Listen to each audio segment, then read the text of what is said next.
आप सभी का स्वागत है।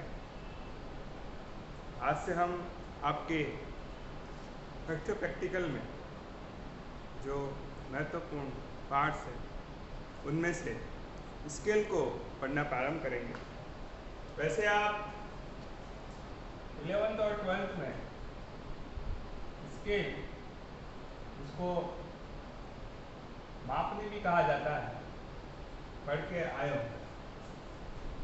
सबसे पहले हम ये देखते हैं कि हमको मापने की आवश्यकता क्यों पड़ती है। आपने कोई नक्शा देखा होगा, हर नक्शे में क्या होता है, किसी भी एरिया का मानचित्र होता है। यहाँ पर ऊपर उसका टाइटल लिखा रहता है, यहाँ पर उसका इंडेक्स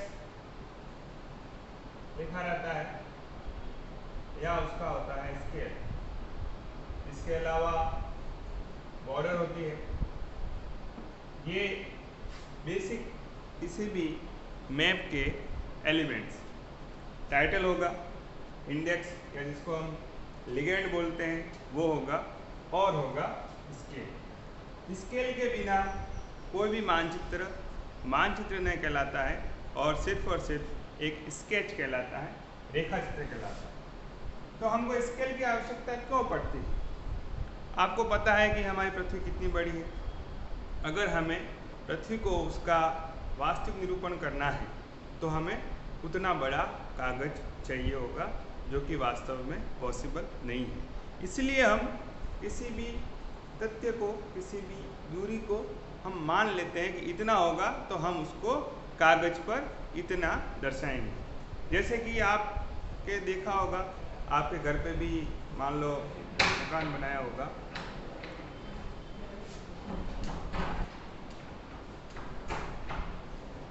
आपने आपके घर पर मकान का नक्शा भी देखा होगा। तो आपके मकान का जो नक्शा होता है एक छोटे से कागज पर बना होता है। यहाँ पर के इतने बाई इतने का ये रूम होगा, ये लेट बाथ होगा, ये किचन होगा, ये गलियारा होगा। इस तरीके से नक्शा आपने देखा होगा, खुद का नहीं देखा होगा तो किसी मित्र के घर का कहीं न कहीं आपको ये नक्शा दिखा होगा। तो हम ये नक्शा क्यों बनाते हैं? ताकि हमको उस क्षेत्र के बारे में पता चले।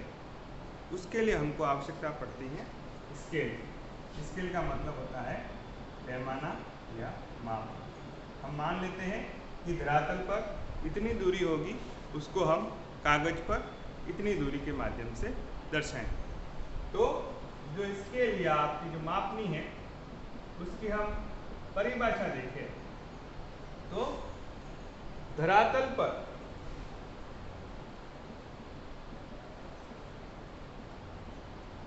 दूरियां और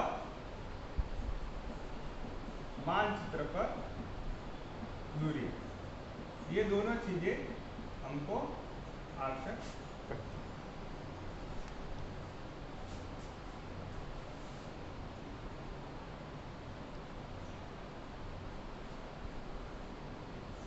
परिभाषा के रूप में देखें तो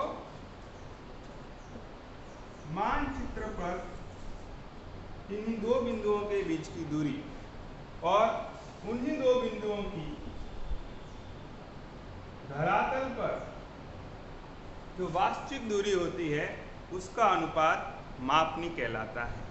फिर से कह रहा हूं, मानचित्र पर इन्हीं दो बिंदुओं के बीच की दूरी और धरातल पर उन्हीं दो बिंदुओं के बीच की दूरी का जो अनुपात होता है वो होता है आपका स्केल या माप। क्लियर है? मानचित्र पर कोई दो बिंदु और उन्हीं दो बिंदुओं की धरातल पर जो वास्तविक दूरी होती है उसका अनुपात होता है माप। क्लियर है? एग्जाम्पल के लिए हम मान लेते हैं, जैसे कि सिरोही और शिवगढ़, ठीक है। इन दोनों के बीच की वास्तविक दूरी वैसे तो 35 किलोमीटर आई थिंक, और हम मान लेते हैं कि वास्तविक दूरी है 40 किलोमीटर। ठीक है, अब मुझे इनका नक्शा बनाना है। तो मैंने जो कागज लिया वह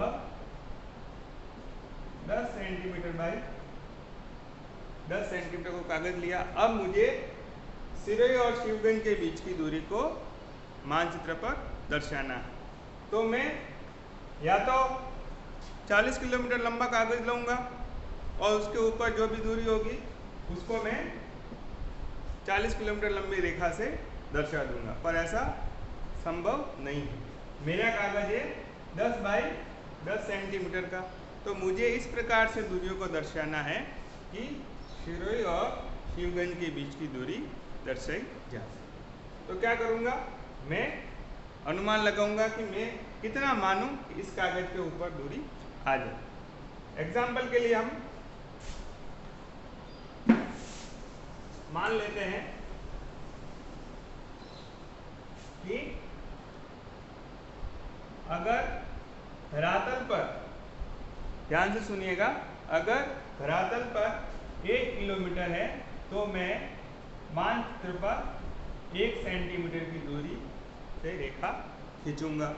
ठीक है, तो क्या हो जाएगा, 40 किलोमीटर की दूरी है, तो 40 किलोमीटर की दूरी को दर्शाने के लिए मुझे 40 सेंटीमीटर की रेखा खींचनी पड़ेगी। तो मैं क्या करूँगा, एक बहुत बड़ा कागज लूँगा जो 40 सेंटीमीटर से भी ज़्यादा होगा, क्योंकि हमको इंडेक्स वगैरह दर्शानी पड़ेगी।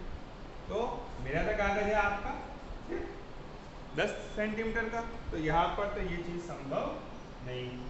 अब मैं पैमाने को या स्केल को और छोटा करता हूँ। अब मैं मान लेता हूँ कि धरातल पर अगर 10 किलोमीटर होंगे तो मैं उसको 1 सेंटीमीटर मानूंगा। इन दोनों का फर्क समझ में आ गया।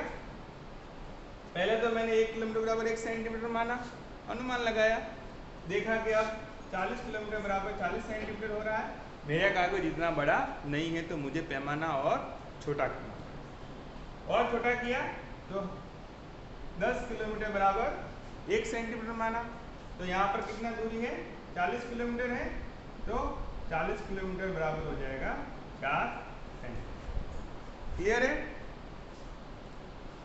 10 किलोमीटर बराबर 1 सेंटीमीटर है, तो 40 किलोमीटर बराबर कितना हो जाएगा, 4 सेंटीमीटर। तो इससे हमारा काम हो जाएगा। तो हमको क्या करना पड़ेगा, एक बिंदु यहाँ पर लगाया, उससे 4 सेंटीमीटर की दूरी पर दूसरा बिंदु लगाएंगे। ये हो जाएगा आपका सिरोही और ये हो जाएगा आपका शिवगंज। क्लियर है ये बात। हमको हमारा जो कागज दिया गया है उसके हिसाब से पैमाने को मानना है। इसमें हमें कोई बाध्यता नहीं है कि हम इतने बराबर इतना सेंटीमीटर ही मानेंगे। हमारा कागज अगर बड़ा है तो हम उस हिसाब से मान सकते हैं, अगर हमारा कागज छोटा है तो हमको उस हिसाब से दूरियों को मानना।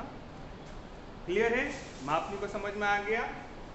मानचित्र पर इन्हीं दो बिंदुओं के बीच की दूरी और उन्हीं दो बिंदुओं की धरातल पर वास्तविक दूरी का अनुपात आपका मापनी या स्केल कहलाता है। क्लियर है। कोई प्रॉब्लम हो तो आप मुझे व्हाट्सएप पर पूछ सकते हैं।